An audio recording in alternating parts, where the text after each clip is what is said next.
Brothers and sisters అందరికీ praise లో మనం ప్రార్థనతో ఈ యొక్క మీటింగ్ ఆరంభించుకున్నాము.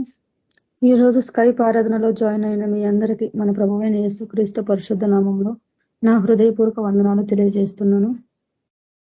మనం ప్రార్థనతో ఈ యొక్క మీటింగ్ ఆరంభించుకుందాము. మన మధ్యలో ఉన్న సుజాత అక్క మనకి స్టార్టింగ్ ప్రేయర్ చేస్తారు. ప్రైజ్ లార్డ్ అక్క.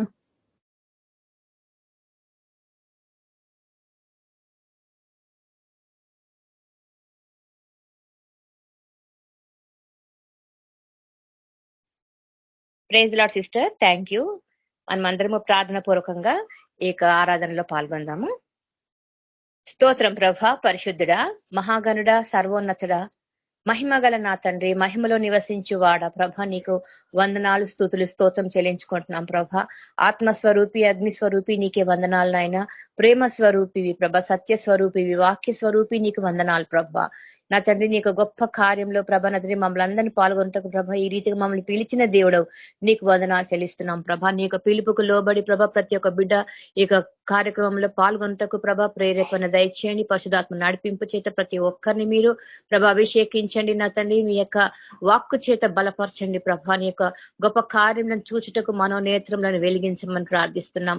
వినగల మనసు దయచేయమని ప్రార్థిస్తున్నాం. ఏసి అన్న తండ్రి, ఈ రాత్రి కాల సమయం ముందు ప్రభ మమ్మల్ందరినీ ఈ రీతిగా కూడుకుంటకు ఇచ్చిన కృపను బట్టి నీకు వందనాలు, వేలాది వేల వందనాలు. మా పట్ల మీరు చేసిన గొప్ప కార్యం బట్టి మీకు వందనాలు, కృతజ్ఞతాస్తుతులు చెల్లించుకుంటున్నాం తండ్రి. మరి సాయంత్రకాల సమయం ముందు రానున్న బిడ్డలందరూ మీరు నడిపించండి. మహిమలో ప్రభ నా తండ్రి, నిన్ను చూచుటకు ప్రభ ప్రతి ఒక్కరిని నా తండ్రి ఆయత్తపరచండి, సిద్ధపరచండి. సమర్పణతో ఈ ప్రార్థనలో పాల్గొనుటకు ప్రభ నేర్పించమని ప్రార్థిస్తున్నాం. నా విమోచకుడ, సజీవుడ, రక్షకుడవైన యేసయ్య, నీకు గొప్ప కార్యం చూచుటకు ప్రభ నా తండ్రి సాక్షులుగా మమ్మల్ని పిలిచిన దేవుడవు నీకు వందనాలు చెల్లిస్తున్నాం. ప్రతి ఒక్క బిడ్డను ప్రభ మరి సాక్షులుగా బలపరచండి. మా సాక్ష్యములను దీవించండి. సాక్ష్యముల ద్వారా అనేకులు బలపరచుటకు ప్రభ నా తండ్రి నీకు కృపలో జ్ఞాపకం చేసుకొని పరిశుధాత్మ నడిపింపు దయచేయమని ఆరాధనంతట్లో ప్రభ మీకే సమస్త ఘనత, మహిమ, ప్రభావములు చెల్లించుకుంటూ యేసయ్య శక్తి కలిగిన నామంలో అడిగి ప్రార్థించి వేడుకుంటున్నాం తండ్రి, amen. Thank you sister. Thank you అక్క. ప్రైజ్ లార్డ్ అక్క. మన మధ్యలో ఉన్న స్వరాజ్ బ్రదర్ మనకు పాట పాడతారు. Brother praise lord brother. Praise lord sister, అందరికీ praise lord. Praise lord brother. నీతో సమమెవరు, నీలా ప్రేమించేదెవరు, నీలా క్షమించేదెవరు యేసయ్యా. నీలా పాపికై ప్రాణం పెట్టిన వారెవరు, నీలా పాపికై ప్రాణం పెట్టిన వారెవరు. నీతో సమమెవరు, నీలా ప్రేమించేదెవరు, నీలా క్షమించేదెవరు యేసయ్యా. నీలా పాపికై ప్రాణం పెట్టిన వారెవరు, నీలా పాపికై ప్రాణం పెట్టిన వారెవరు. లోక బంగారము ధన ధాన్యాదులు ఒక చోటించున నీతో సరితూగున. లోక బంగారము ధన ధాన్యాదులు ఒక చోటుంచిన నీతో సరితూగున. జీవనదులన్నీయు సర్వసంద్రాములు ఒకటై ఎగసిన నిన్ను తాకగలవా. జీవనదులన్నీయు సర్వసంద్రాములు ఒకటై ఎగసిన నిన్ను తాకగలవా. నీలా జాలిగల ప్రేమగల దేవుడేడి, నీవేగా మంచి దేవుడవు. నీలా జాలిగల ప్రేమగల దేవుడేడి, నీవేగా మంచి దేవుడవు. నీతో సమమెవరు, నీలా ప్రేమించేదెవరు, నీలా క్షమించేదెవరు యేసయ్యా. నీలా పాపికై ప్రాణం పెట్టిన వారెవరు, నీలా పాపికై ప్రాణం పెట్టిన వారెవరు. పలు వేదాలలో మత గ్రంథాలలో పాపమే శోకని పరిశుద్ధుడేడి. పలు వేదాలలో మత గ్రంథాలలో పాపమే శోకని పరిశుద్ధుడేడి. పాప పరిహార్థము శిలువ మరణముంది తిరిగి లేచినట్టి దైవ నరుడెవ్వరు పాప పరిహారార్థ శిలువ మరణముంది తిరిగి లేచినట్టి దైవ నరుడెవ్వరు నీల పరిశుద్ధ దేవుడెవరున్నారయ్యా నీవేగ విమోచకుడవు నీల పరిశుద్ధ దేవుడెవరున్నారయ్యా నీవేగ విమోచకుడవు నీతో సమమెవరు నీలా ప్రేమించేదెవరు నీలా క్షమించేదెవరు యేసయ్యా నీలా పాపికై ప్రాణం పెట్టిన వారెవరు నీలా పాపికై పెట్టిన వారెవరు నేను వెదకాకున్నా నాకు దొరికితివి నే ప్రేమించకున్నా నన్ను ప్రేమించితివి నేను వెదకాకున్నా నాకు దొరికితివి నే ప్రేమించకున్నా నన్ను ప్రేమించితివి నీకు గాయాలు తరచుగా రేపితిని నన్నెంతో సహించి క్షమించితివి నీకు గాయాలు తరచుగా రేపితివి నన్నెంతో సహించి క్షమించితివి లోక సౌఖ్యాలన్నీ ఒక చోట పోగేసిన నీవేగ చాలిన దేవుడవు లోక సౌఖ్యాలన్నీ ఒక చోట పోగేసిన నీవేగ చాలిన దేవుడవు నీతో సమమెవరు నీలా ప్రేమించేదెవరు నీలా క్షమించేదెవరు యేసయ్యా నీలా పాపికై ప్రాణం పెట్టిన వారెవరు నీలా పాపికై ప్రాణం పెట్టిన వారెవరు నీతో సమమెవరు నీలా ప్రేమించేదెవరు నీలా క్షమించేదెవరు యేసయ్యా నీలా పాపికై ప్రాణం పెట్టిన వారెవరు నీలా పాపికై ప్రాణం పెట్టిన వారెవరు. Praise lord sister, thank you so much. Praise Lord brother, thank you brother. మన మధ్యలో ఉన్న దిలీప్ బ్రదర్ మనకు వాక్యాన్ని అందిస్తారు. Brother praise Lord brother. Praise lord brother and sister అందరికి.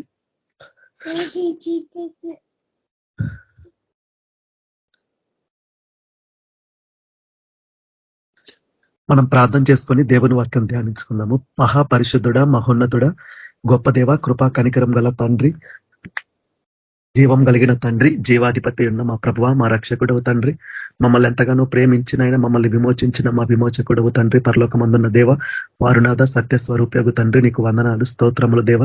గడిచిన కాలమంతా దేవా తండ్రి, ఈ దినం వరకు ప్రభా నీ కృపలో నాయన మమ్మల్ని అందరినీ మీరు కాచి కాపాడి తండ్రి, దివారాత్రములు తండ్రి ప్రభా నీ కంటి పాప వలె మమ్మల్ని కాచి కాపాడి ఈ దినం కూడా తండ్రిని యొక్క నూతనమైన కృప అనుగ్రహించి మమ్మల్ని సజీవ లెక్కలో ఉంచి ఈ రీతిగా దేవా తండ్రి నీ సన్నిధిలో మమ్మల్ని చేర్చినందుకు దేవా నీకు వందనాలు స్తుతులు స్తోత్రములు చెల్లిస్తున్నాం ప్రభా. ఎక్కడ 2-3 కూడి నా నామంలో ఉంటే అక్కడ వారి మధ్యను ఉంటానని చెప్పిన దేవుడు, ఆ రీతిగా మీరే కృపాసత్య సంపన్నుడపై మా మధ్యలో మీరు ఉన్నారని మేము నమ్ముచున్నాం దేవా. ఇంతవరకు తండ్రి పాటల ద్వారా మహిమ పొందినారు, వాక్యం ద్వారా ప్రభా, నీ స్వరం ద్వారా ప్రభా మీరు మాతో మాట్లాడండి తండ్రి. నా స్వనీతి మీద స్వబుద్ధి మీద ప్రభా నేను ఆధారపడకుండా తండ్రి నా ప్రవర్తన అంతటా నీ అధికారానికి లోపరుచుకుంటున్నాను. నా స్థానంలో దేవా ఇప్పుడు నువ్వు ఉంటే వాక్యాన్ని ఏ రీతిగా నాయన మాకు ఉపదేశించిన ఆయన బోధిస్తావో తండ్రి, అలా మిమ్మల్ని పోలినైనా ఇప్పుడు తండ్రి మీ స్థానంలో నేనున్నాను ప్రభానైనా, అలా నాలో నువ్వుండి వాక్యాన్ని ఉపదేశించి బోధించినైనా నాతో మాతో మా అందరితో మీరు మాట్లాడమని ప్రార్థిస్తున్నాం తండ్రి. మేము వినగలిగిన చెవులు, గ్రహించగలిగిన మనస్సు దేవ, సాత్వికముతో తండ్రి వాక్యాన్ని అంగీకరించే హృదయమునైనా ఆ వాక్యానికి తగినట్టుగా నాయన మమ్మల్ని మేము పరిశీలించుకొని, పరీక్షించుకొని, పరిశోధించుకొని తండ్రి వాక్యానుసారంగా జీవించే జీవితం మాకు దయచేయమని ప్రార్థిస్తాం. ఎందుకంటే మీరు వినువారు మాత్రమై ఉండి మిమ్మల్ని మీరు మోసపుచ్చుకొనకుండా విని వాక్య ప్రకారము ప్రవర్తించు వారునై ఉండు. ఎవడైనాను వాక్యము వినువాడై ఉండి తండ్రి దాని ప్రకారంగా ప్రవర్తించకపోతే వాడు అద్దంలో తన సహజ ముఖమును చూచుకొని మనుషుని పోలి ఉన్నాడన్నావు ప్రభా. కాబట్టి ఎవడైతే వాక్యాన్ని విని తన క్రియ ఆ వాక్య ప్రకారంగా తన క్రియ చేస్తే వాడు ధన్యుడు అవుతాడన్నావు ప్రభా. కాబట్టి విన్న ప్రతి వాక్యాల ప్రకారంగా మేము జీవించడానికి సహాయం దయచేయమని ఆ రీతిగా విన్న ప్రతి వాక్యమునైనా మా హృదయం అనే పలక మీద రాసుకోవాలా, మా హృదయంలోనైనా నీ వాక్యాన్ని భద్రపరచుకోవాలా దేవనైనా. కాబట్టి సహాయపడమని ప్రార్థిస్తూ యేసుక్రీస్తు పరిశుద్ధ నామంలో తండ్రి నీకు ప్రార్థించి దేవా నిన్ను అడిగి వేడుకుంటున్నాం తండ్రి, ఆమేన్. హెబ్రీలకు రాసిన పత్రిక 10వ అధ్యాయము 37, 38 వచనము, అలాగే 39 వచనము. హెబ్రీలకు రాసిన పత్రిక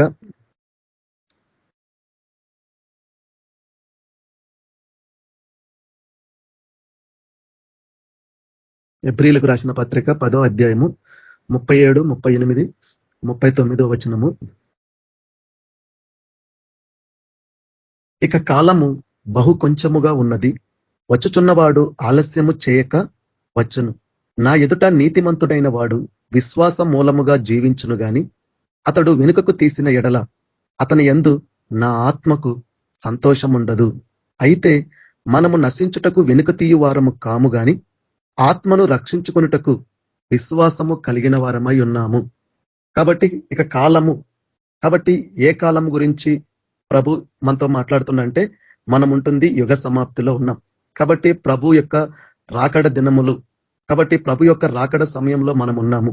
కాబట్టి వచ్చేవాడెవరో మనందరికీ తెలుసు, యేసుక్రీస్తు ప్రభు. కాబట్టి వచ్చుచున్నవాడు ఆలస్యము చేయక వచ్చును.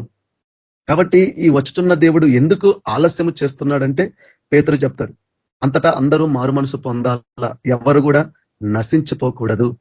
కాబట్టి నా ఎదుట నీతిమంతుడైన వాడు ఎలా ఉంటాడంట, విశ్వాస మూలముగా జీవించను. మనకు తెలిస్తే యేసుక్రీస్తు ప్రభు కూడా ఆయన అరణ్యంలో శోధింపబడినప్పుడు అపవాది చేత ఆ రాళ్లను రొట్టెలు చేసుకోమని సాతాను ఆయనను ప్రేరేపించినప్పుడు దేవుడు ఎక్కడ కూడా ఆ శోధనకి ఆయన చూడండి ఒకటే మాట చెప్పాడు, మనుషుడు రొట్టె వల్ల కాదు దేవుని నోటి నుండి వచ్చు మాట వల్ల బ్రతుకుతాడు. కాబట్టి ఎందుకు ఈ వాక్యము దేవుడు చెప్తుందంటే అలాంటి విశ్వాసము మనం కలిగిన వారమై ఉండాలా. అలాంటి వాక్యాన్ని బట్టి, దేవుని యొక్క మాటను బట్టి. ఎందుకంటే యేసుప్రభు చెప్పిండు, నా యందు విశ్వాసం ఉంచువాడు ఏ మాత్రము దప్పికగొనడు, నా యందు విశ్వాసం ఉంచిన వాడు ఏ మాత్రమును ఆకలిగొనడు, నా యందు విశ్వాసం ఉంచిన వాడు చనిపోయినను బ్రతుకును అన్నాడు. కాబట్టి విశ్వాసానికి కర్త మన ప్రభు. కాబట్టి ఆయన వైపు ఎవరైతే చూడగలుగుతారో, కాబట్టి యేసుప్రభు ఒక ఉపమానం రీతిగా చెప్పిండు మత్తయి సువార్త 7వ అధ్యాయంలో, నా మాటలు విని దాని చొప్పున చేయు ప్రతివాడును బండ మీద తన ఇల్లు కట్టుకొనిన బుద్ధిమంతుణ్ణి పోలి ఉండును. వాన వచ్చినా వరద వచ్చినా గాలి విసిరినా అది ఏ మాత్రము దానికి ఏం కాదు. కానీ నా మాట విని దాని చొప్పున చేయకుండా ఉన్న ప్రతివాడు ఇసుక మీద తన ఇల్లు కట్టుకొనిన బుద్ధిహీనుని పోలి ఉండునన్నాడు. అంటే వాన వచ్చినా వరద వచ్చినా గాలి విసిరినా దాని పాటు మరీ గొప్పదన్నాడు. కాబట్టి దేవుని మాటలు విన్న మనము ఆ దేవుని పట్ల నమ్మకము కలిగి, ఆ దేవుని పట్ల విశ్వాసము కలిగి, ఆ దేవుని యందు నిరీక్షణ కలిగి, అది కష్టమైన, శ్రమైన, ఇరుకైన, ఇబ్బంది అయినా, అది ఎలాంటి స్థితి అయినా, మనమున్న పరిస్థితి ఎలాంటిదైనా కానీ మనము ఏ మాత్రము కూడా వెనుకకు తీయకూడదు. ఏ మాత్రము కూడా మనము వెనుకకు తీయకూడదు. కాబట్టి అలా వెనుకకు తీసిన వారి పట్ల దేవుని ఆత్మకు సంతోషం ఉండదు. చూడండి, మనము ముందు దేవుని ఆత్మ ఎందుకు సంతోషం ఉండదు అని చూడాలంటే మనము తండ్రి, కుమార, పరిశుద్ధాత్ముడు. చూడు, పాత నిబంధనలో ఆయన తండ్రిగా ఉన్నాడు, కొత్త నిబంధనలో ఆయన కుమారుడిగా వచ్చి ఇప్పుడు పరిశుద్ధాత్ముడిగా ఉన్నాడు. కాబట్టి వెనుకకు తీసిన దాని గురించి తండ్రి సాక్ష్యం ఇచ్చిండు, అలాగే కుమారుడు సాక్ష్యం ఇస్తున్నాడు, పరిశుద్ధాత్ముడు సాక్ష్యం ఇస్తున్నాడు. చూడండి, ఇర్మియా గ్రంథము 7వ అధ్యాయము 22వ వచనం చూస్తే, నేను ఐగుప్తు దేశములో నుండి మీ పితరులను రప్పించిన దినమున దహన బలుల గురించి గాని బలులను గురించి గాని నేను వారితో చెప్పలేదు, అట్టి వాటిని గురించి నేను ఏ ఆజ్ఞయు ఇయ్యలేదు, ఈ ఆజ్ఞను మాత్రమే నేను వానికి చితిని.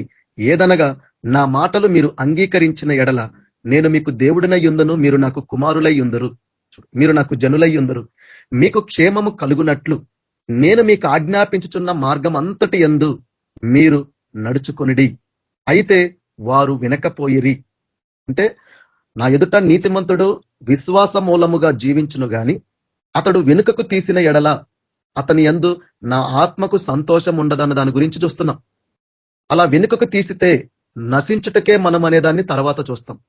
అంటే ఈ రెండు ప్రవచనాలకు బట్టే ఈరోజు దేవుడు మనతో మాట్లాడుతున్నాడు.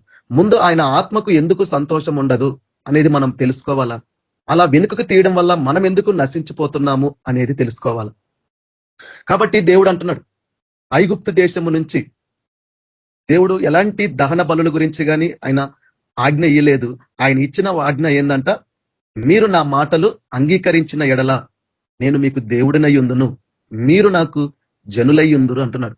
మనందరికీ తెలుసు, అబ్రహాము వృద్ధాప్యంలో చూడు, దేవుడు ఒక్కగానొక్క కుమారుడు ఇస్సాకుని ఇచ్చినప్పుడు అబ్రహాం ఏం చేసిండు, తాను ప్రేమించిన ఇస్సాకును దేవుడు బలి అర్పించమన్నప్పుడు అబ్రహాము ఎక్కడ కూడా దేవుణ్ణి ప్రేమించిన అబ్రహాం ఏం చేసిండు, దేవుని మాట విని అంగీకరించి తన కుమారుడైన ఇస్సాకును ఆయన దేవునికి అర్పించడానికి ఎక్కడ కూడా ఆయన వెనుక తీయలేదు.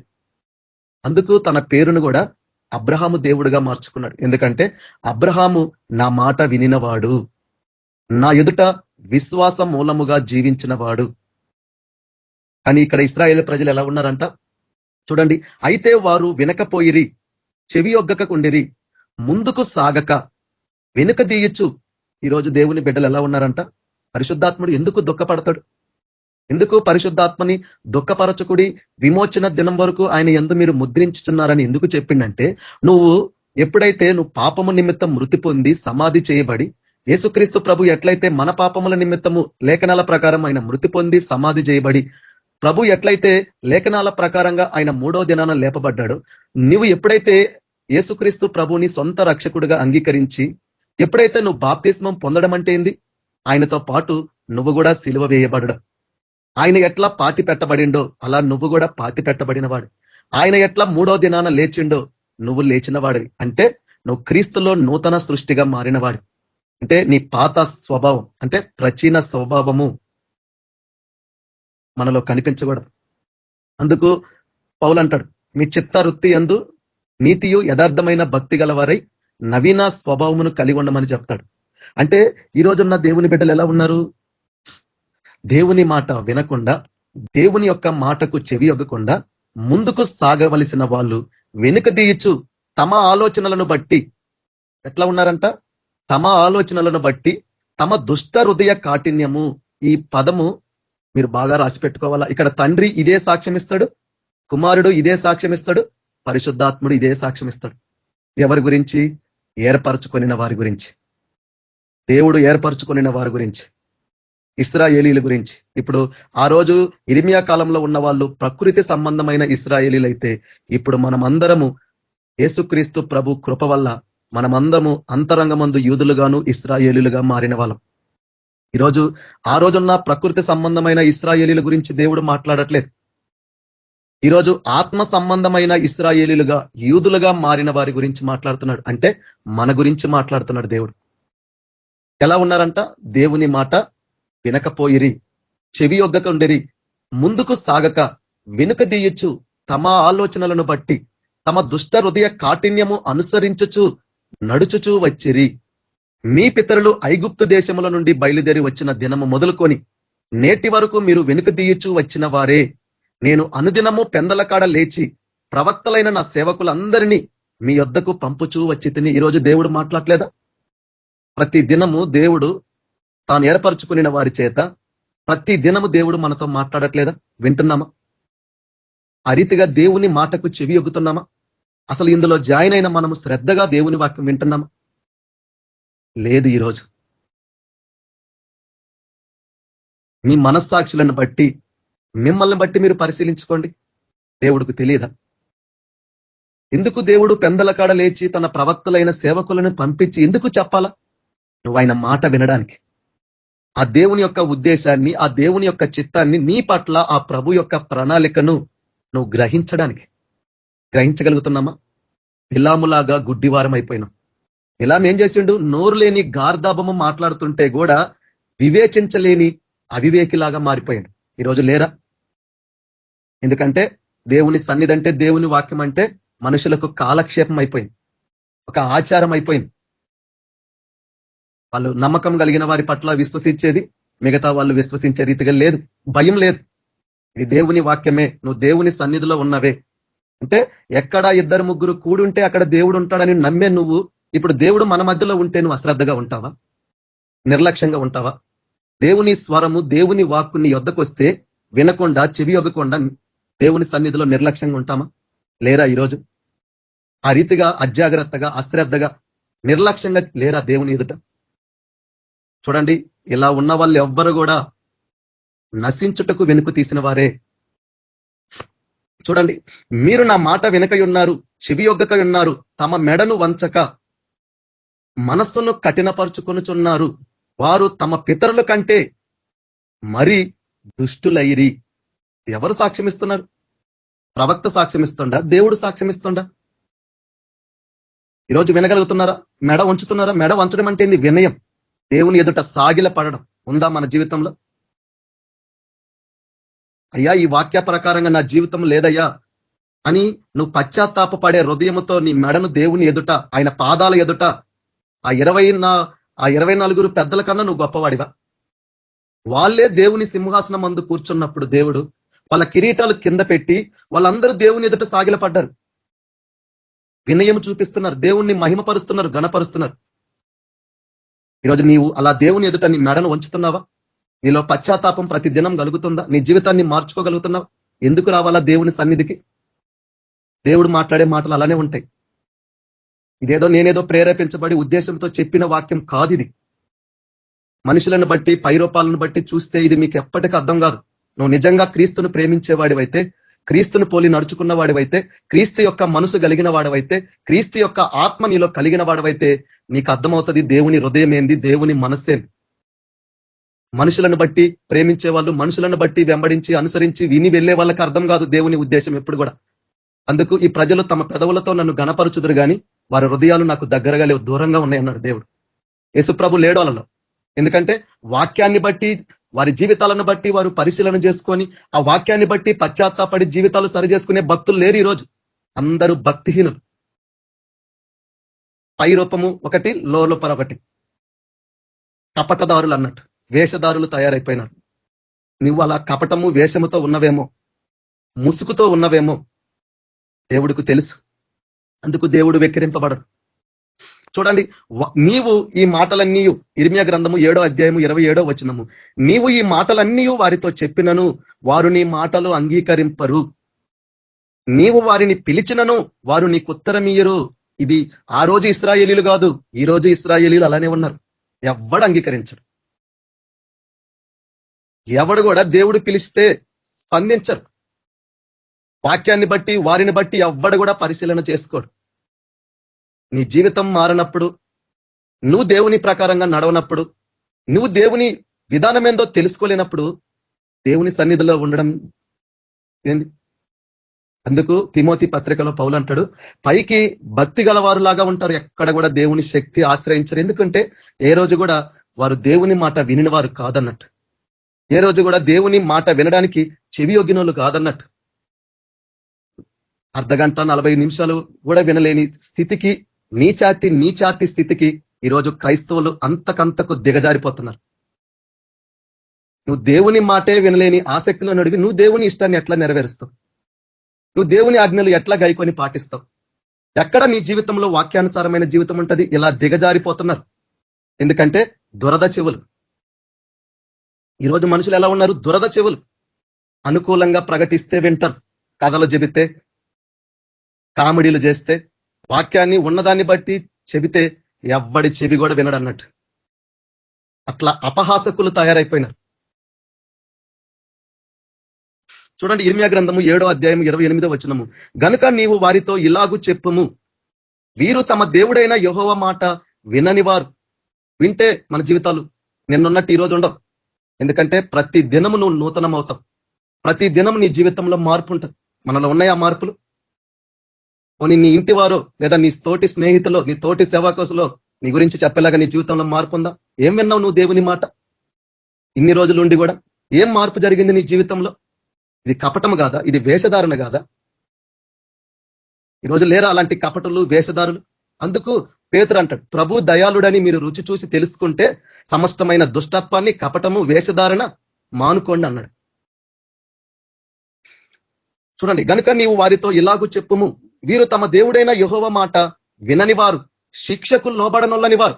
అంటే వెనుకకు తీస్తే నశించిపోతామే, వెనుకకు తీస్తే దేవుడు మనల్ని శిక్షిస్తాడే అనే భయం లేని భక్తిహీనులు, అవిధేయులు.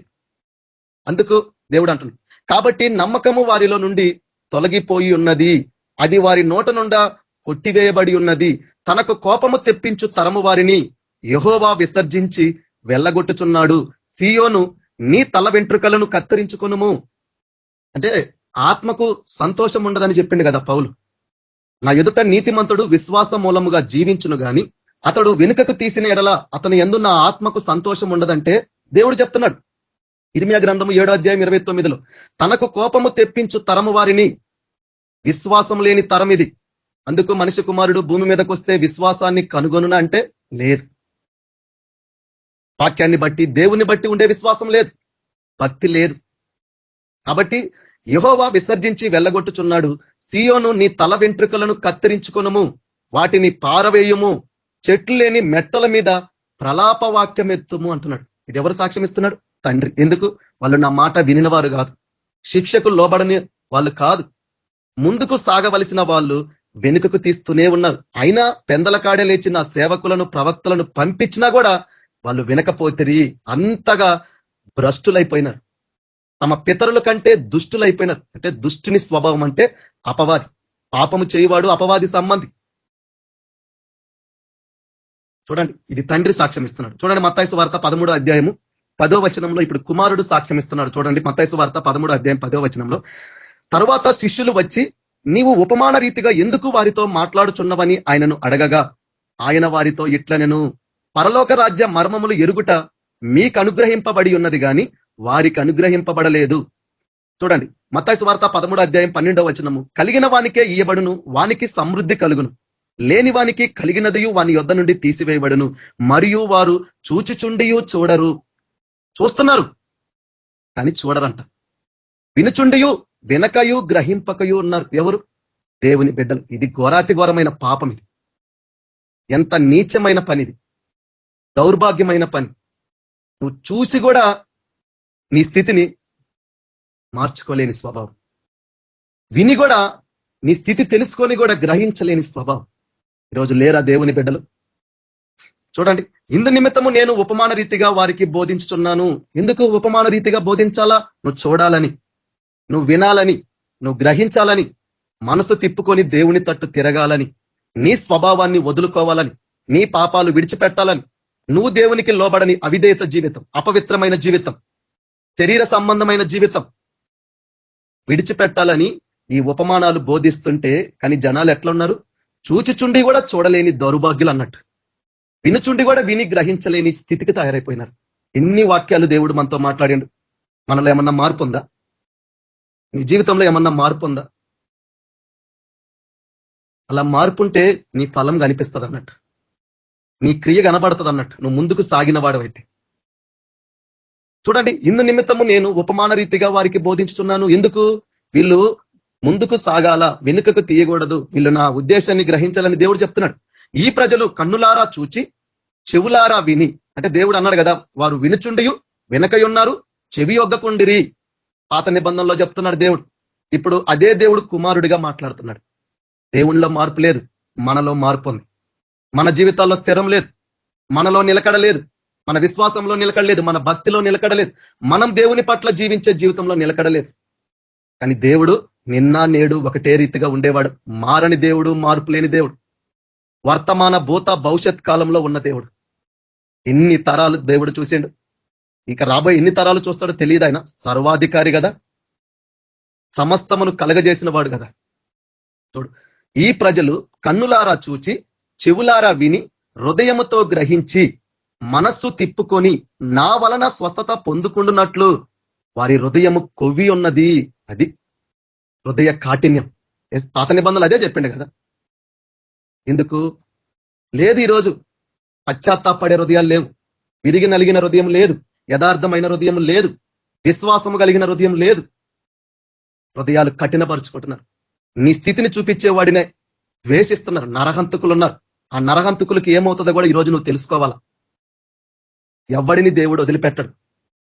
మనం అనుకోవచ్చు ఆయన ప్రేమ గల దేవుడు, చూపించిండు ప్రేమ.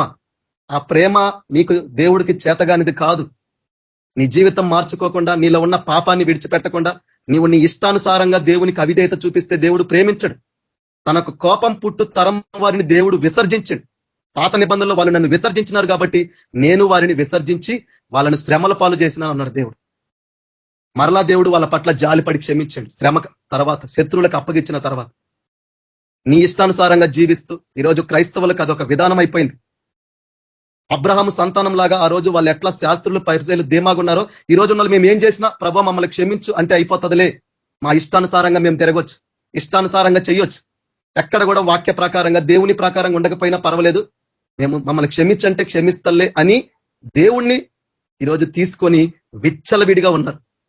అడ్డు అదుపు లేకుండా, భయం భక్తి లేకుండా, ఎక్కడ కూడా దేవునికి లోబడకపోతే, నేను దేవుని పట్ల భయపడకపోతే నాకు శిక్ష వస్తుంది, శ్రమ వస్తుంది, నా పట్ల దేవుని ఉగ్రత అన్న భయం లేదు. ఇది మీకు అనుకూలమా? చూడండి, మనసు తిప్పుకొని నా వలన స్వస్థత పొందుకుంటున్నట్లు వారి హృదయము క్రొవ్వినది, వారి చెవులు వినుటకు మందములైనవి. అదే నువ్వు వెళ్ళి చెప్పిన వాళ్ళు వినరయ్యా. నా ప్రవక్తలను కాదు, నా సేవకులను పంపించిన నేటి వరకు కూడా వాళ్ళు ముందుకు సాగవలసిన వాళ్ళు వెనుక దీయుచు వచ్చిన వాళ్ళే ఈ రోజు లేరా క్రైస్తవులు భక్తిహీనులు? ప్రార్థన చేసుకొని దేవుళ్ళలో ఉంటే ఉన్నామనుకుంటున్నారే తప్ప మా జీవితాలు వాక్య ప్రకారంగా ఉన్నాయా? మేము వాక్య ప్రకారంగా ఉన్నామా అని ఎవడు చూసుకోవట్లా. ఎందుకంటే గుడ్డితనం, చూడలేని స్థితికి గుడ్డి వాళ్ళు అయిపోయినారు. చూసే వాళ్ళైతే మీ హృదయము పశ్చాత్తాపడదా? మీలో రాదా? ఆ హృదయంలో సాత్వికమైన హృదయం రాదా? తగ్గించుకొని వాక్యాన్ని అంగీకరిస్తారు కదా.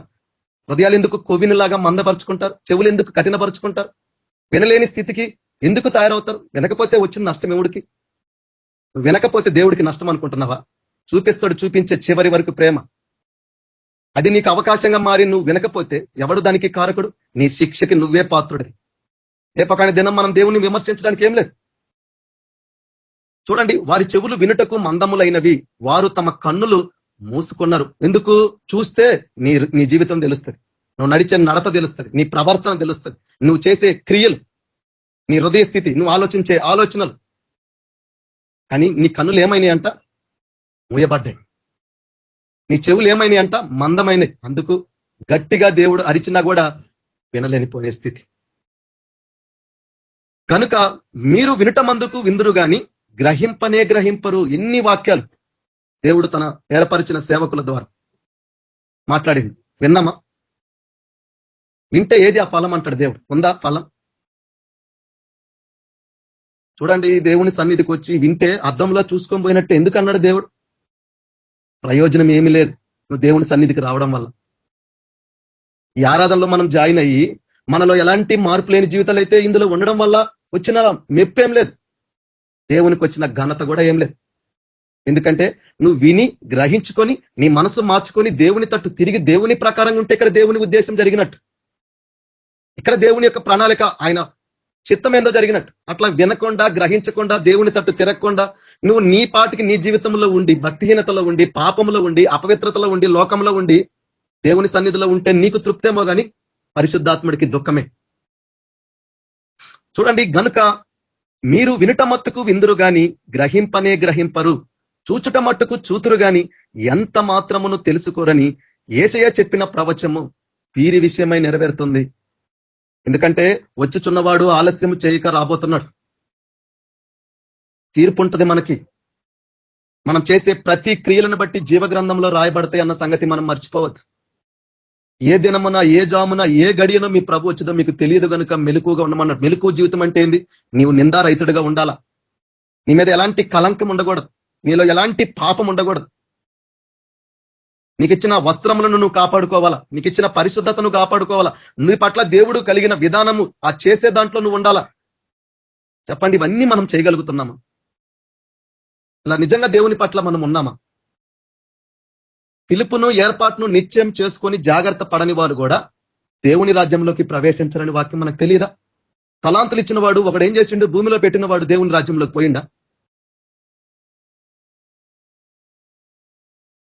చూడండి, హెబ్రీలకు రాసిన పత్రిక 3వ అధ్యాయం 7వ వచనము. ఇంతవరకు మనం ప్రభు మాట్లాడే వాక్యం ఒకటే, ఆయన ఆత్మకు సంతోషం ఉండదు వెనుకకు తీసిన వారి పట్ల అనేదే చూస్తున్నాం.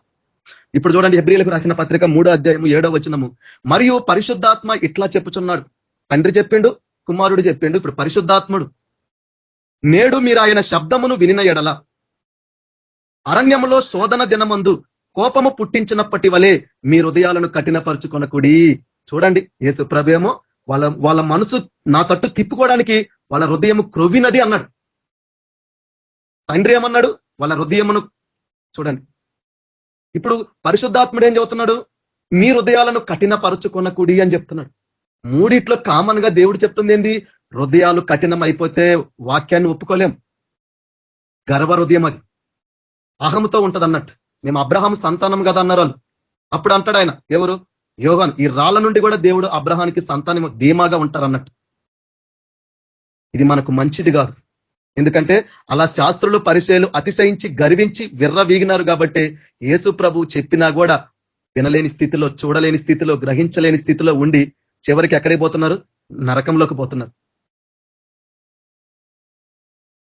నేడు మీరు ఆయన శబ్దమును వినిన ఎడల అరణ్యములో శోధన దినమందు కోపము పుట్టించినప్పటి వలె మీ హృదయములను కఠినపరుచుకొనకుడి. చెప్పేవాడిని కఠినపరుచుకుంటే నీ జీవితము ముగింపు అయిపోతుంది అన్నట్టు. నీకు నువ్వే టికెట్ కొనుక్కున్నట్టు, ఎంట్రన్స్ టికెట్. ఎక్కడికి? నరకానికి, నశించిపోవడానికి, దేవుని ఉగ్రత పొందుకోవడానికి. చూడండి, హెబ్రీలకు రాసిన పత్రిక 3వ అధ్యాయము 9వ వచనంలో 40 సంవత్సరములు నా కార్యములను చూచి మీ పితరులు నన్ను పరీక్షించి శోధించిరి, కావున నేను ఆ తరము వారి వలన విసికి. చూడండి, దేవుడు మాట్లాడుతున్నాడు, పరిశుద్ధాత్ముడు. ఇంతాక యేసు ప్రభు విసుగు పుట్టింది దేవుడికి, కుమారుడికి విసుగు పుట్టింది, తండ్రికి విసుగు పుట్టింది, పరిశుద్ధాత్ముడు కూడా సాక్ష్యం ఇస్తున్నాడు. ఏమని? కావున నేను ఆ తరము వారి వలన విసికి వీరెల్లప్పుడూ తమ హృదయాలోచనలతో తప్పిపోతున్నారు. చూడండి, ఇర్మియా గ్రంథంలో అదే చెప్పిండు కదా.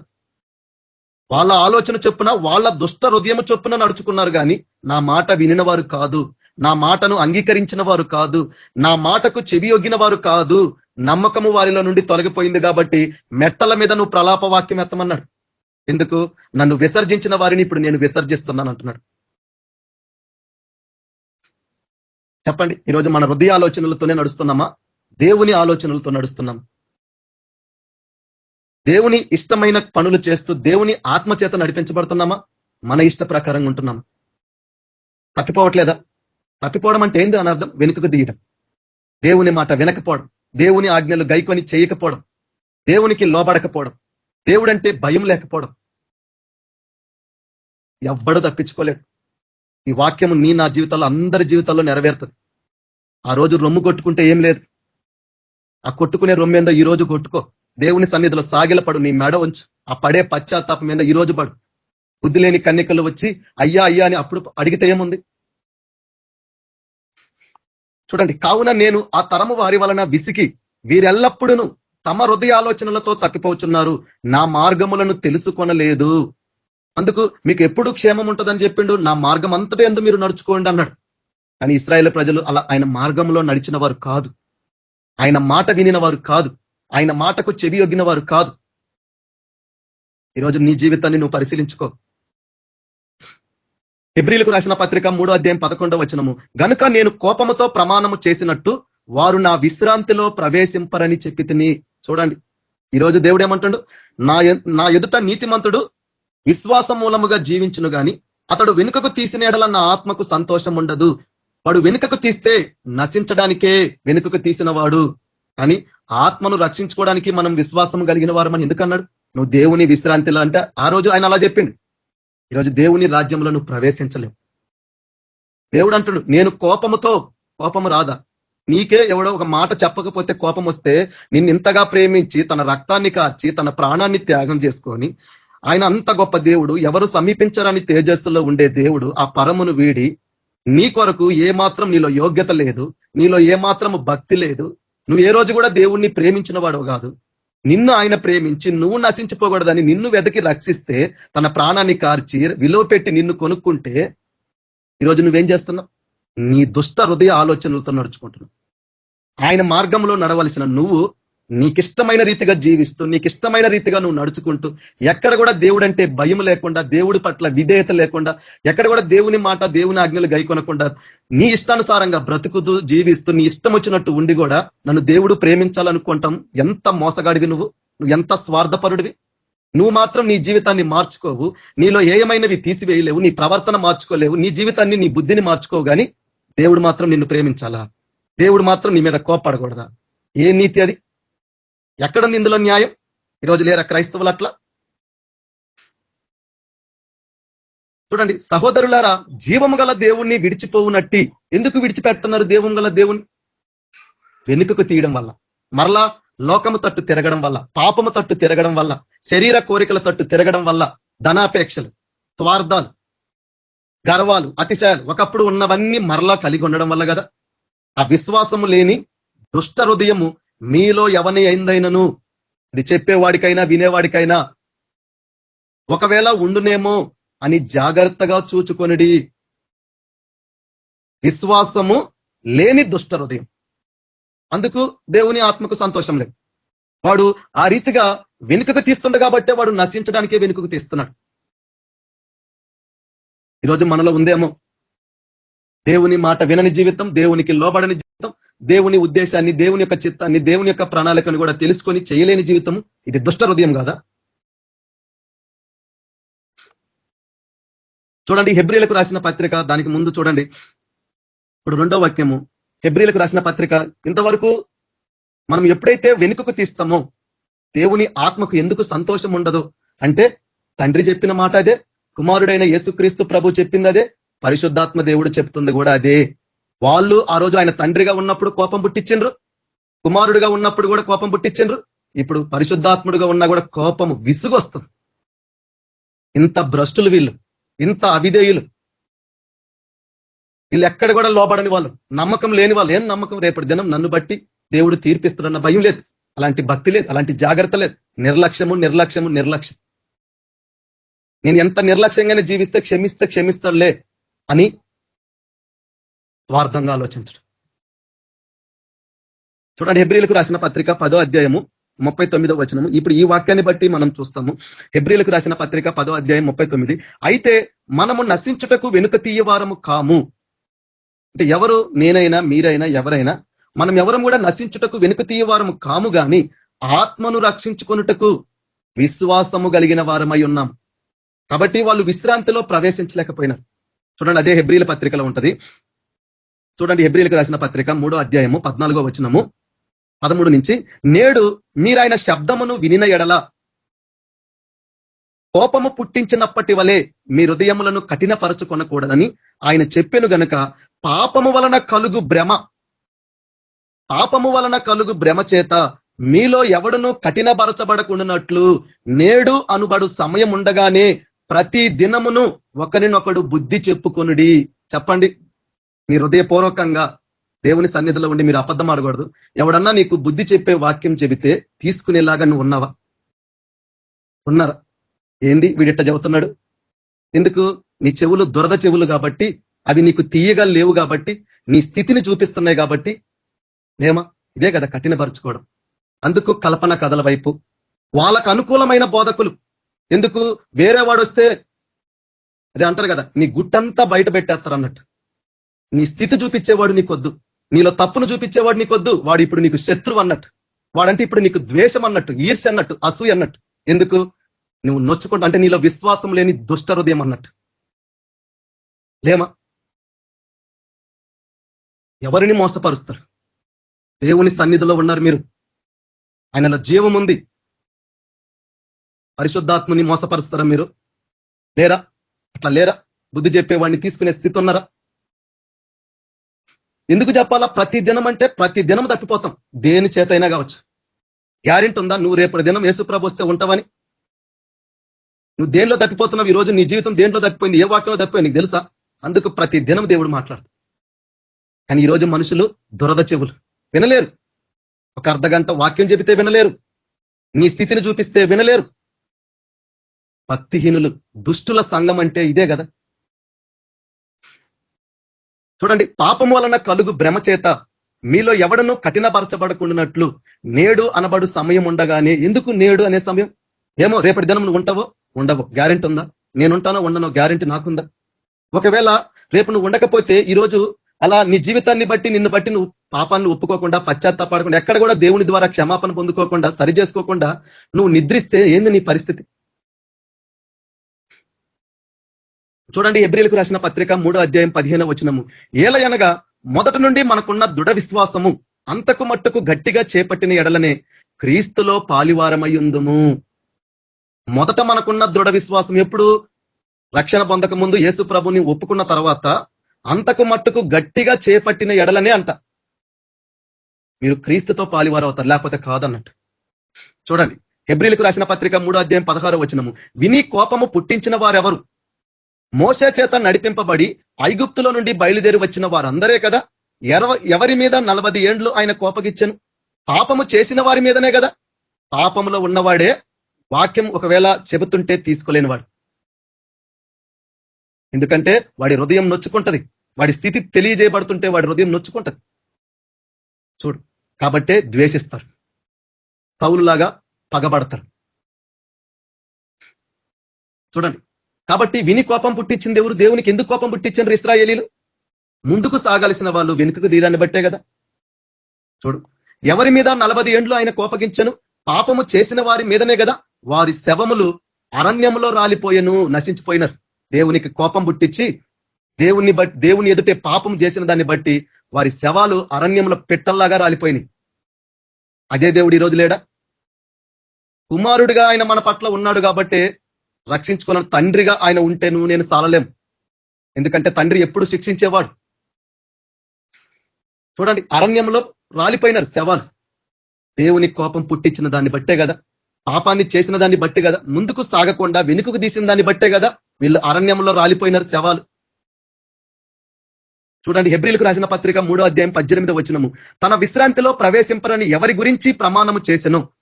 అవిధేయులైన వారి గురించే కదా. వీళ్ళు అవిధేయులు అంటే వెనుకకు తీసిన ప్రతి వాడు అవిధేయుడు. ముందుకు సాగవలసిన నువ్వు, ముందుకు నడవవలసిన నువ్వు మరలా పాపము తట్టు, లోకము తట్టు, నీకున్న శరీర క్రియల తట్టు, శరీర కార్యాల తట్టు, నీకున్న ఈష్టలను బట్టి, దురాశలను బట్టి, భోగములను బట్టి, నీకున్న చెడు అలవాట్లు, చెడు వ్యసనాలను బట్టి నువ్వు ఒకప్పుడు కలిగి ఉన్న వాటి పట్ల మరలా నీకు మనసు కలిగి ప్రేరేపింపబడి చేసిన దాన్ని బట్టే కదా. దాన్ని బట్టే కదా ఈరోజు వెనుకకు తీస్తున్నారు. వెనుకకు తీస్తే నువ్వు అవిధేయత చూపించావు. వీళ్ళు అరణ్యంలో శవాలు రాలిపోయినారు. ఎందుకు? వెనుకకు తీయని బట్టి. దేవుడికి సంతోషం ఎక్కడుంది? కోపం పుట్టించండు. వీళ్ళు దేవునికి కోపం పుట్టించారు, దేవునికి విసుగు తెప్పించారు. ఈరోజు మన జీవితాలు ఎట్లా ఉన్నాయో పరిశీలించుకోండి. చూడండి, హెబ్రీయులకు రాసిన పత్రిక 3:19 కాగా అవిశ్వాసము చేతనే వారు ప్రవేశింపలేకపోయిరని గ్రహించుచున్నాము. అందుకు మనిషి కుమారుడు భూమి మీదకి వస్తే విశ్వాసము కనుగొనునా విశ్వాస భ్రష్టులవుతారు. విశ్వాసము లేని దుష్ట హృదయాలు కలిగి ఉంటారు. వాళ్ళ హృదయాలు కఠినపరుచుకుంటారు. హృదయము కఠినమైతే దేవునిది ఏది కూడా నీకు తలకెక్కదన్నట్టు నువ్వు చూసుకోలేదు. అందుకు హృదయం గురించే ప్రాముఖ్యంగా బైబిల్ అంతా చెప్పేది. అన్నిటికంటే ఘోరమైనది, మోసకరమైనది, వ్యాధి కలిగినది, దాన్ని గ్రహించగలవాడెవడన్నాడు. ఆ హృదయము గ్రహించి శుద్ధీకరించబడిన వాళ్ళే దేవుని చూస్తారని చెప్పాడు. చూడండి, హెబ్రీయులకు రాసిన పత్రిక 4:1-2 ఆయన యొక్క విశ్రాంతిలో ప్రవేశించుదామని వాగ్దానము ఇంకా నిలిచి ఉండగా మీలో ఎవడైనను, ఇప్పుడు ఈ వాక్యము పాత నిబంధనలో ఉన్న వారిని చూపిస్తూ ఆ చెయ్యి అటుపోయి ఇప్పుడు ఆ చెయ్యి ఎటు వస్తుంది? నా సైడు నీ సైడ్ వస్తుంది అన్నట్టు. మన సైడ్ వస్తుంది. వాళ్ళకి పట్టినదే మీకు పడుతుంది అని చెప్తున్నాడు. జాగ్రత్తగా లేకపోతే, వెనుకకు తీస్తే, మరలా నీకున్న వాటి తట్టు తిరిగితే, వెనుకకు తీస్తే ఆ రోజు వాళ్ళ స్థితి ఏందో ఈరోజు ఆ చెయ్యి అటు చూపించి దేవుడు వాళ్ళను చూపిస్తూ చెయ్యి ఇప్పుడు నా వైపు చూపిస్తున్నాడు దేవుడు. అదే దుస్థితి నీకు పడుతుందని. ఇది వాక్యం ఏదో వినిపోయేది కాదు. ఒకానొక రోజు ఈ వాక్యాలు, మన ప్రవచనాలు మన పట్ల నెరవేరేటప్పుడు అర్థమవుతుంది ఎంత మూర్ఖపు పని నేను చేసినానా, ఎంత బుద్ధి లేని పని ఆ రోజు నేను చేసినాను, ఎంత అజ్ఞానంగా నేను ఉన్నానా. ఆ రోజు నేను అలా నా హృదయాన్ని కఠినపరుచుకోకుండా దేవుని తట్టు తిప్పుంటే, నా మనసు దేవుని వైపు తిప్పుంటే ఈరోజు ఈ స్థితి, ఈ బాధ నాకు వచ్చేది కాదని పశ్చాత్తాపడతారు, కన్నీళ్లు విడుస్తారు. ఆయన యొక్క విశ్రాంతిలో ప్రవేశించుదామని వాగ్దానము ఇంకా నిలిచి ఉండగా మీలో ఎవడైనను ఒకవేళ ఆ వాగ్దానము పొందకుండా తప్పిపోవునేమో అని భయము కలిగి ఉందుము. ప్రతి దినం ఉండాల ఈ భయం. అందుకు భయముతో వణుకుతో మీ సొంత రక్షణను కొనసాగించుకోండి. పక్షపాతము లేకుండా మన క్రియలను బట్టి తీర్పు తీర్చువాడు ఆయన. మీరు పరదేశులై ఉన్నంత కాలము భయముతో గడపండి. ఎందుకు చెప్పాలా భయం గురించి? అంతా బాగుంది అన్నప్పుడు బాగానే ఉంటది. ఎవరు ఊహించినప్పుడు ఒక రీతికి ఒక పెద్ద బ్లాస్ట్ జరిగితే ఎట్లుంటుందో అట్లా జరిగేటప్పుడు తెలుస్తుంది.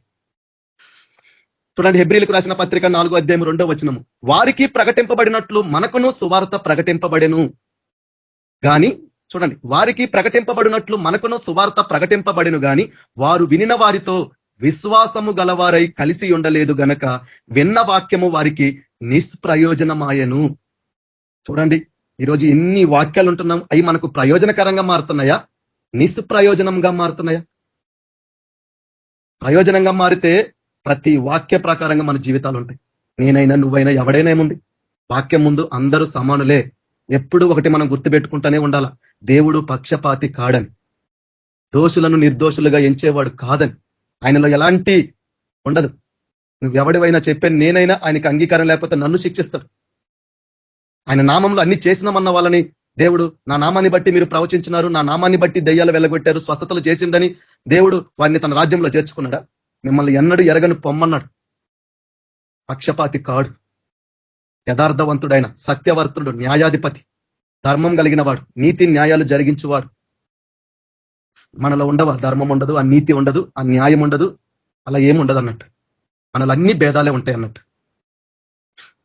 చూడండి, కాబట్టి ఇంకొక వాక్యము హెబ్రీలకు రాసిన పత్రిక 10:30 వెనుకకు తీస్తే ఎందుకు నశించిపోతాము? హెబ్రీలకు రాసిన పత్రిక 10:30 పగ తీర్చుట నా పని, నేనే ప్రతిఫలమిత్తుననియు మరియు ప్రభు తన ప్రజలకు తీర్పు తీర్చును అనియు చెప్పిన వానిని ఎరుగుదుము కదా. అంటే పగ తీర్చుకుంటాడు దేవుడు. పగ తీర్చుట నా పని, నేనే ప్రతిఫలమిత్తుననియు మరియు ప్రభు తన ప్రజలకు తీర్పు తీర్చును అనియు చెప్పిన వానిని ఎరుగుదుము కదా.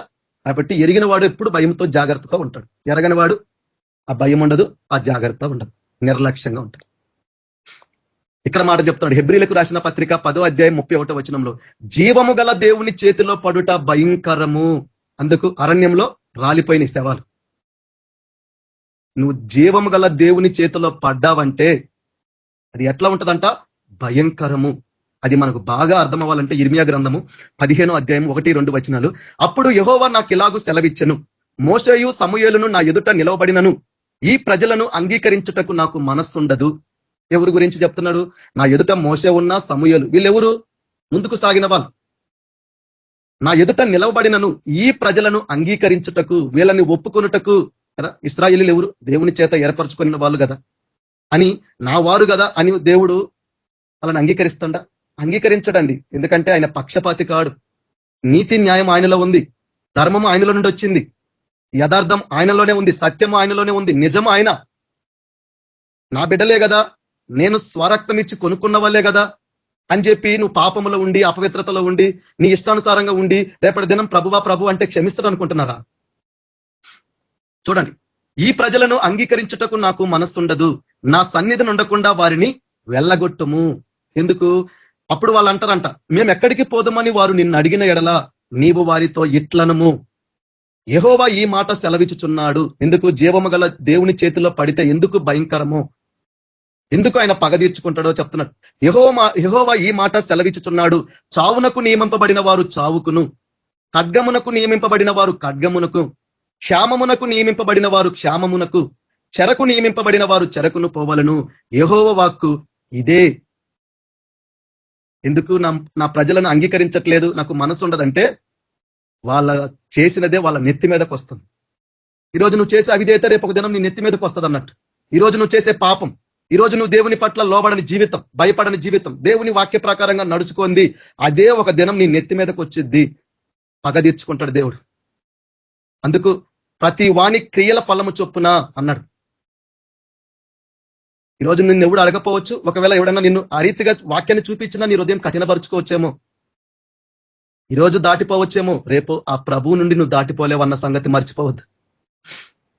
యెహోవా వాక్కు ఇదే, చంపుటకు ఖడ్గము, చీల్చుటకు కుక్కలు, తినివేయుటకును నాశనము చేయుటకును ఆకాశ పక్షులు, భూమృగములు అను ఈ 4 విధములు బాధలు వారికి నియమించి ఉన్నాను. చూడు ఎంత భయంకరంగా ఉంటుందో ఆలోచించుకోండి. జీవము గల దేవుని చేతిలో పడితే ఎందుకు భయంకరమో చూడండి. యూదారాజైన హిజ్కియా కుమారుడగు మనస్సే యెరూషలేములో చేసిన క్రియలను బట్టి భూమి మీదనున్న సకల రాజ్యములలోనికి ఇటు అటు చెదరగొట్టబడినట్లు వారిని అప్పగించుచున్నాను. యెరూషలేమా నిన్ను కరుణించువాడెవడు? ఎవడు నిన్ను కరుణించగలడు? నేనే కదా అంటాడు దేవుడు.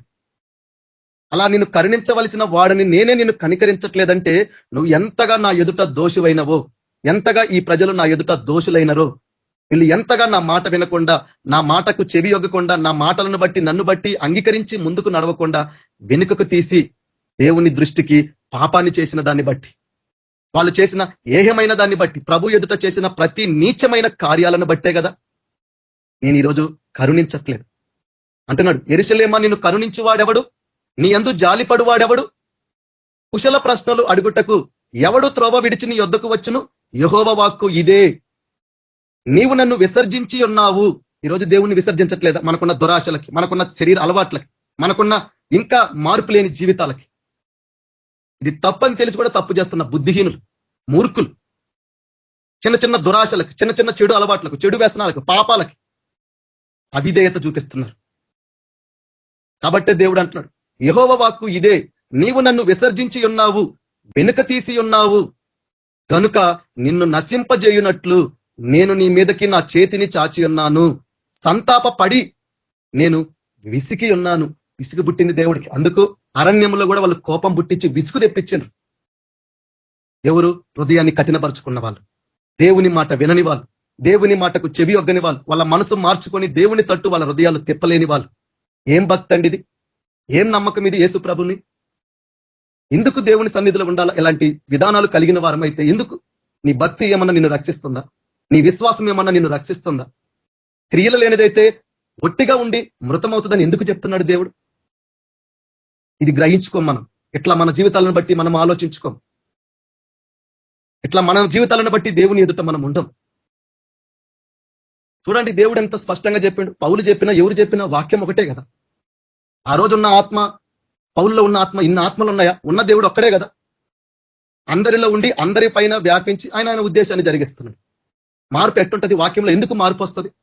ఆ రోజు దేవుడు మాట్లాడిన మాట, ఆ రోజు దేవుని బిడ్డల పట్ల ఉన్న దేవుడు ఈ రోజు అలానే ఉంటే అలానే చేస్తాడే తప్ప ఆయన ఎందుకు మారుతాడు?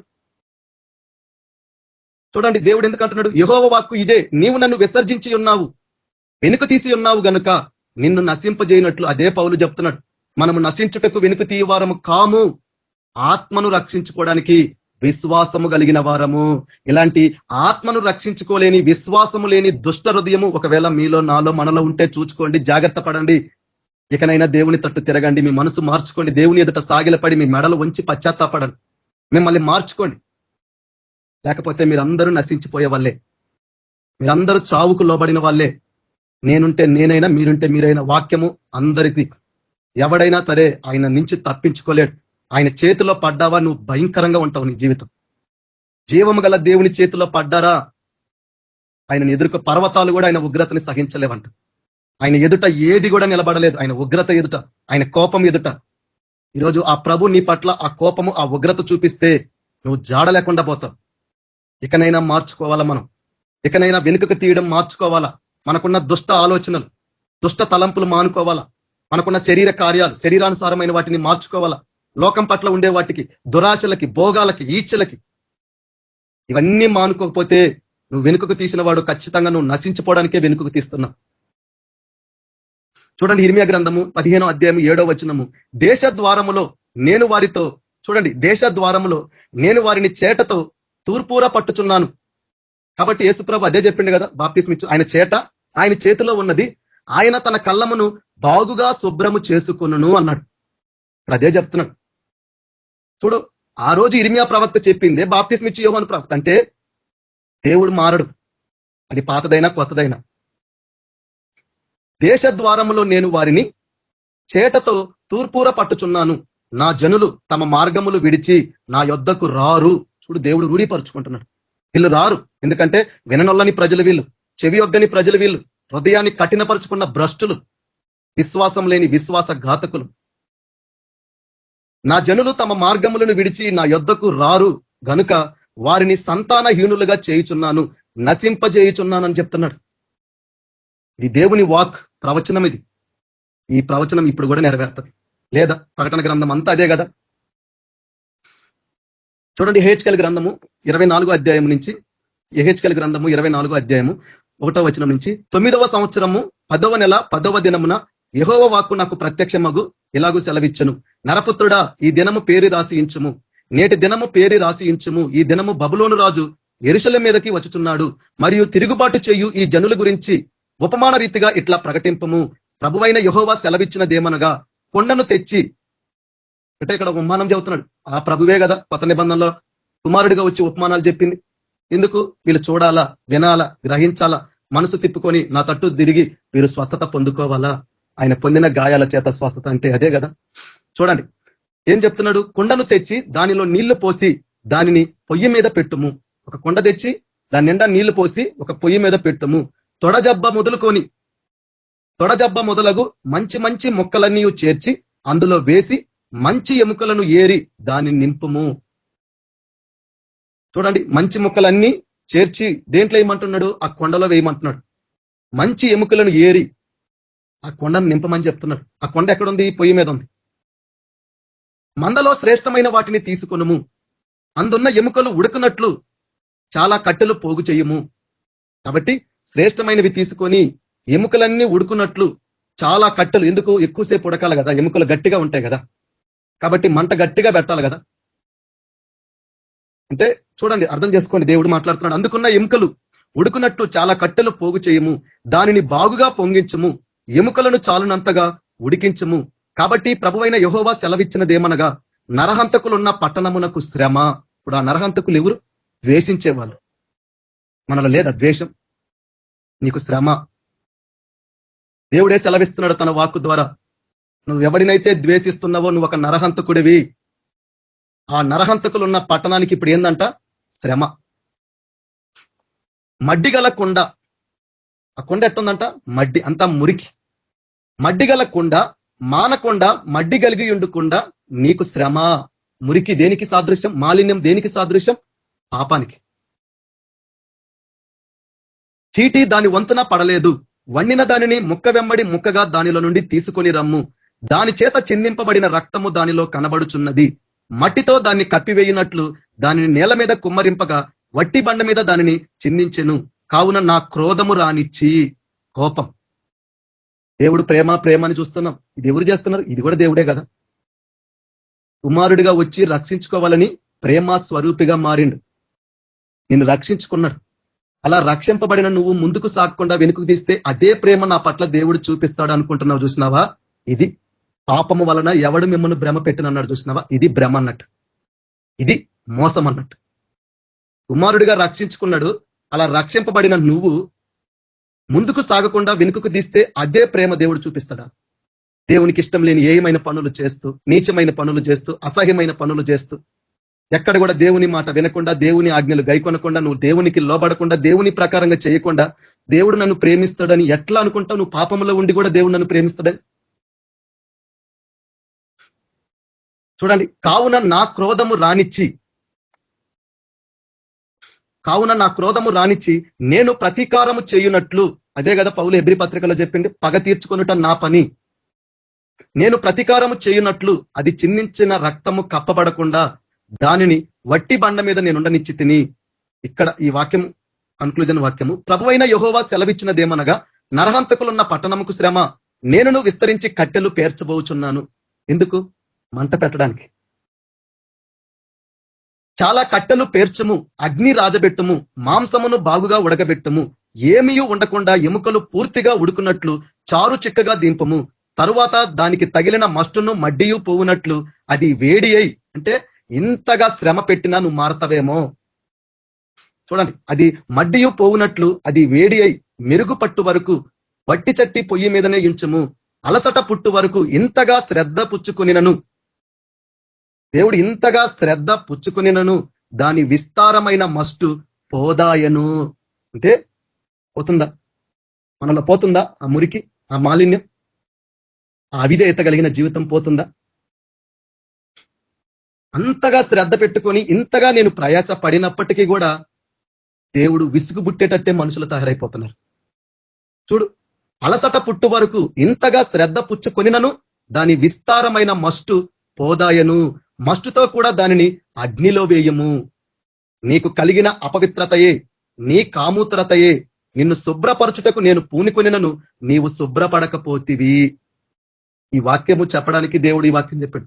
దేవుడు మనల్ని బాగు చేయాలా, శుభ్రం చేయాలా, మనలో ఉన్నవన్నీ తీసేయాలని ప్రతి దినం మాట్లాడుతుంటే వినగలుగుతున్నామా? నువ్వు శుభ్రపడకపోతే ఏం లాభం? నీ జీవితంలో మార్పు లేకపోతే ఏం లాభం? ఈ భక్తి నిన్ను రక్షిస్తుంది అనుకుంటున్నావా? ఈ నమ్మకం నిన్ను కాపాడదాం అనుకుంటున్నావా? మోసపోకండి, భ్రమల్లో ఉండబాకండి, వాస్తవంలో ఉండండి, నిజంలో ఉండండి. అది తెలియజేసేదే దేవుని వాక్యం. వాక్యాన్ని బట్టి నువ్వు లేకపోతే నువ్వు అబద్ధికుడివి. నువ్వు ఎవడివైనా, ఎంతటి వాడివైనా, నీ గురించి నువ్వు ఇతరులకు ఎంతగా గొప్పగా చెప్పుకున్న వాళ్ళమైనా నేను మిమ్మల్ని ఎన్నడూ ఎరుగునంటాడు యేసుప్రభు. ఎందుకంటే వాక్యాన్ని బట్టి నువ్వు నడిచిన వాడివి కాదు, ఆయన మార్గాన్ని బట్టి నువ్వు నడిచిన వాడివి కాదు, ఆయన త్రోవలో నువ్వు నడిచిన వాడివి కాదు. ఆయన మాటను వినని వాడివి, ఆయన త్రోవను విడిచిన వాడివి, ఆయన మార్గములను విడిచిన వాడివి. మీ జీవితాలు అట్లా ఉన్నాయేమో దేవుడు చూపించిండు కాబట్టే ప్రార్థించినాక తర్వాతనే నన్ను ఇది చెప్పడానికి దేవుడు నాకు ఇచ్చిండు. నేనుంటే నన్ను చూసుకోవాలా, మీరుంటే మిమ్మల్ని చూసుకోవాలా? లేదు, మేము మనుషులను బట్టే, మేము గనులైన వారిని బట్టే వింటామంటే ఒక్కొక్క రోజు దేవుడు కట్టెలు పేర్చి దాని మీద నిన్ను పెడతాడు.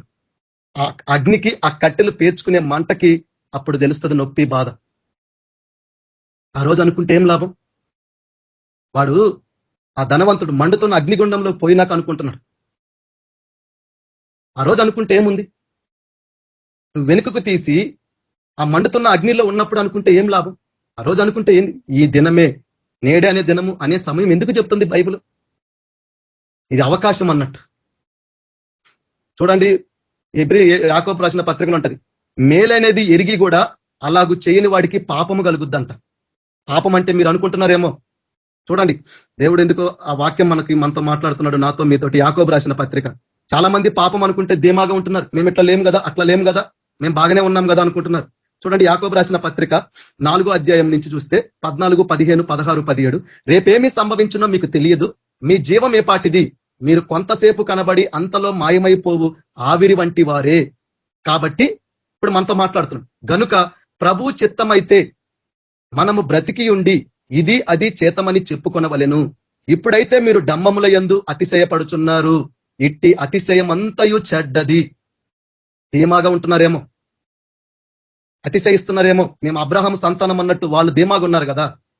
మీలో అలాంటి ధీమ ఉంటే దేవుడు అణచివేస్తాడు. చూడండి, కాబట్టి మేలైనది చేయు నెరిగియు అలాగూ చేయని వానికి పాపము కలుగును. ఇన్ని వాక్యాలు విన్నాం, ఇది మేలని తెలిసి చేసినామా? మీరు పాపులు కాదా? మీలో లేదా అపరాధం లేదా? నువ్వెట్లా యోగ్యుడిగా నిన్ను నువ్వు అతిశయించుకుంటూ గొప్పగా చెప్పుకుంటావు? నీకు ఎన్నో మేలైనవి చెప్పి ఏ రోజు ఆ మేలైనది నువ్వు చేయకుండా దాని వలన నీకు పాపం కలిగిందే అని చూడలేని భ్రష్టుడివి, గుడ్డివాడివి, దూరదృష్టి లేని వాళ్ళు. పాపం కాదా ఇది? ఎన్ని వాక్యాలు దేవుడు మనకి చెప్పిండు, అవన్నీ మనకు మేలుకరమనే కదా, అలా మనం ఉండాలనే కదా. ఏ రోజన్నా చేసినామా? ఏ రోజన్నా అలా వాక్యాల ప్రకారంగా మనం ఉన్నామా? అలా చెయ్యని వానికి ఏం కలుగుతుందంట? పాపము కలుగును. శుభ్రపడిపోతున్నామా? చూడండి, వాక్యాలు బట్టి చూస్తే నీ స్థితి, నా స్థితి, అందరి స్థితులు బయటపడిపోతాయి. కాబట్టి చూడండి, నేను ఇంత శ్రద్ధ పుచ్చుకొనేను, దానిని విస్తారమైన మస్టు పోదాయను, మస్టుతో కూడా దానిని అగ్నిలో వేయము. నీకు కలిగిన అపవిత్రతయే, నీ కాముతరతయే నిన్ను శుభ్రపరచుటకు నేను పూనుకొనినను, నువ్వు శుభ్రపడకపోతివి. నా క్రోధమును నీ మీద తీర్చుకుని వరకు నీవు శుభ్రపడక యుందువు. యెహోవైన నేను మాట ఇచ్చి ఉన్నాను, అది జరుగును, నేనే నెరవేర్చదను.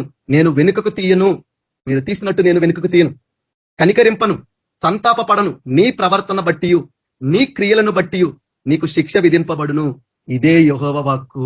ఎందుకు దేవుడు శిక్షిస్తుందంట? మన ప్రవర్తనని బట్టి, మన క్రియలను బట్టి.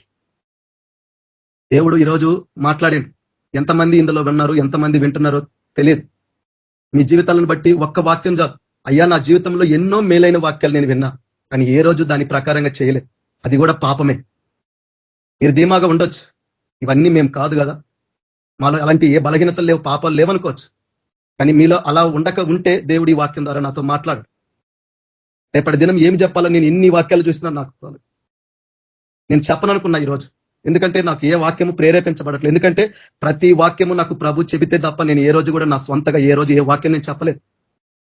ఏ రోజు కూడా నేను ఇది చెప్పాలా, ఇలా ఇష్టపడి చెప్పిన బోధ నేను ఏ రోజు చేయలేదు. అందుకు నన్ను నిలబెట్టి ఈ రీతిగా మాట్లాడే ఆ దేవుడే సాక్షి.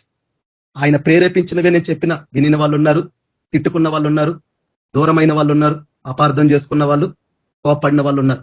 కానీ నాకు ఇచ్చిన పని నేను నమ్మకంగా చేయాలి. నాకు ఇచ్చిన పని దేవుడు, ఇది నాకు ఇచ్చిన బాధ్యత. అది వినే వాళ్ళకి కఠినంగా ఉండొచ్చు, వినే వాళ్ళకి కష్టంగా ఉండొచ్చు, నొచ్చుకోవచ్చు. నొచ్చుకోకపోతే నా నోటి మాట అగ్ని వంటిది కాదని ఎందుకన్నాడు? ఒకవేళ మన హృదయాలు అలా కఠినంగా ఉంటే మాట అగ్నిలాగా తగులుతుందేమో, అది నొప్పి కలిగిస్తుందని చెప్పేవాడిని తిట్టుకుంటే వాడు ఎప్పుడు ఇట్లనే చెప్తాడని, ఎప్పుడు మనకి ఇట్లనే మాట్లాడతాడు అనుకుంటే దానికి పాత్రులు మీరే. కాబట్టి ఈ వాక్యాలను బట్టి మనం కూడా దేవుని సన్నిధిలో పశ్చాత్తాపడదాం. మనం కూడా ఆ రోజు వాళ్ళు మెడ వంచలా, మనం మెడ వంచుదాం. నాలో ఉన్న అవిధేయత ఉంటే, ప్రభా నాలో ఏమైనా ఈ వాక్య ప్రకారంగా నా జీవితం ఉంటే నన్ను క్షమించని కన్నీటితో ప్రార్థన చేద్దాం. విరిగి నలిగిన హృదయంతో, విరిగి నలిగిన మనసుతో మనల్ని మనం దేవుని దగ్గర తగ్గించుకుంటూ సాగిల పడుతూ ఆయన కనికరాన్ని అడుగుదాం. నన్ను క్షమించు ప్రభు అని అడుగుదాం. ఆ రాబో ఉగ్రత నుండి తండ్రి నన్ను తప్పించు ప్రభు అని అడుగుదాం. నేను నా మనసు తిప్పుకొని నా హృదయాన్ని నీ తట్టు తిప్పుతాను అనే ప్రార్థన చేయండి, మీకు స్వస్థత వస్తుంది. అది మీ ఆత్మకైనా శరీరంకైనా. లేదు నేను బాగానే ఉన్నాను అనుకుంటే ఆ బబులోని వేషలాగా నువ్వు ధీమాగా ఉంటావు అన్నట్టు. మహాపరిశుద్ధుడు అయిన తండ్రి, గొప్ప దేవ, కృపా కనికరం గల తండ్రి, జీవం గల దేవ, సత్యస్వరూప్యగు దేవ, నీకు వందనాలు, స్తోత్రములు. ఇంతవరకు ప్రభునైనా నేను ఏ పాటి వాడని, నాలో ఏ యోగ్యత లేదు, నేను దేనికి పనికిరాని వాడని, మనుషుల చేత విసర్జించబడిన వాడిని ప్రభునైనా తండ్రి. కానీ ఎన్నిక లేని నన్ను ఈ దినం నువ్వు ఏర్పరచుకొని ఈ వాక్యాలన్నీ నాకు ప్రేరేపించి ఈ దినం నన్ను నిలబెట్టి నాలో నువ్వు ఉండి దేవా, ఈ వాక్యాల ద్వారా దేవా నువ్వు నాతో మాతో అందరితో మాట్లాడినావు ప్రభా. ఇది ప్రభు వల్ల కలిగిందని నేను నమ్ముచున్నాను ప్రభా. కాబట్టి ఈ వాక్యాల ప్రకారంగా దేవా నేను తీర్మానించుకుంటున్నాను, నా జీవితం ఏమన్నా మీకు అంగీకారంగా లేకపోతే, నా ప్రవర్తన ఏమో కానీ, నా క్రియలేమో కానీ నేనేమన్నా వెనుకకు తీస్తుంటే, ముందుకు సాగకుండా తండ్రి అలా నీ పరిశుద్ధాత్మను ఒకవేళ నేను దుఃఖపరుస్తుంటే, అలా నన్ను నేను నశింపజేసుకోవడానికి వెనుకకు తీస్తుంటే నన్ను క్షమించమని ప్రార్థిస్తున్నాను దేవా. నువ్వు ఎంతగా కట్టెలు పేర్చి అగ్ని రాజేసి మంట పెట్టినా కూడా అది శుభ్రపడనంటుంది ప్రభా. మాట విననంటుంది, దానికి ఉన్న మస్టును విడిచిపెట్టనంటుంది. మేము అలా ఉండొద్దు ప్రభా నాయన, మేము శుభ్రపడతాం దేవా తండ్రి ప్రభా. కాబట్టి నాయన మాలో ఏమైనా హేయమైన ఉంటే, నీ దృష్టికి నీచమైన ఉంటే, అసహ్యమైన ఉంటే, అబద్ధము జరిగించే కార్యాలుంటే, మా జీవితమే నీ వాక్య ప్రకారంగా లేకుండా అబద్ధములాగా ఉంటే తండ్రి, వేషధారణలాగా ఉంటే, కపటములాగా ఉంటే మమ్మల్ని క్షమించండి. ఆ రీతిగా నన్ను కూడా క్షమించి ఈ వాక్యాన్ని సాత్వికంతోనైనా నా హృదయంలోకి ఆహ్వానిస్తూ తండ్రి, ఆ రీతిగా నాయన యేసుక్రీస్తు పరిశుద్ధ నామంలో దేవా నీకు ప్రార్థించి నేను అడిగి వేడుకుంటున్నాను తండ్రి, ఆమేన్. మన ప్రభు అయిన యేసుక్రీస్తు ప్రభు కృప, కనికరము, సమాధానము, నడిపింపు ఈ ఆరాధనలో ఉన్న మనందరికీ, కుటుంబ సభ్యులకి, రక్త సంబంధికులకి, బంధువులకి, ఎవరి గురించి అయితే ప్రార్థిస్తున్నామో అనారోగ్యంతో బాధపడుతున్న వారికి, వారి కుటుంబ సభ్యులకి, ఈ లోకంలో ఉన్న ప్రతి సకల పరిశుద్ధులందరికీ, మనందరికీ సదాకాలం మనకు తోడుగా ఉండి నడిపించును గాక. Amen. Praise lord sister brother అందరికీ. ఆమేన్. ప్రైజ్ లార్డ్ అందరికీ. Praise lord.